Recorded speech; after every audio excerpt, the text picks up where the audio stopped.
but I got a question for you guys. Mhm. So, having come up through, the culture, right, to a certain degree, how do you feel about the electronic age of sneakers? Do you feel that it's degraded the culture in a way that has made it transactional as opposed to actually connecting? I'm just curious. I've seen the industry change in a lot of ways and seeing new collectors now, it's so much about, consuming and less about connecting, right? It's just there's no to me, there's no the culture is like so transactional. I think there's a lot of pros to the electronic age. Like you mentioned, it's a lot of brands that I wouldn't know about if it wasn't for the connection and the accessibility that we have now from the standpoint of being able to get stuff.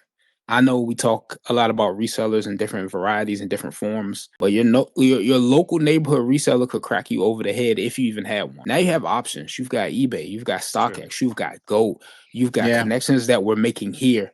Back in the day, when you missed a release, it was see you in 5 years for a retro. That was it. Like, you didn't have another option. That's why I think the sport was so much more intense then.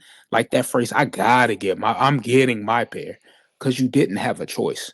Yep. But for better or worse, now you have accessibility. Like, you miss out on a release, you check, go $20 over retail, you shrug, you cop, you're good. But as to your point, with any form of social media, there's a lot of cons. And like you said, that consumerism, the overconsumption, comparison, my collection versus their collection, look at all his boxes in the background, the need to not be able to differentiate that this person is famous, therefore they're getting seeded pairs, and I'm thinking that they're just buying and buying. So that creates an issue with me. It's pros and cons, but I would say, like you mentioned, storytelling as well. A lot more voices can be heard, a lot more money can be made, so a lot more opportunities can be given. I would say it's more pro than con. I like that. Yeah.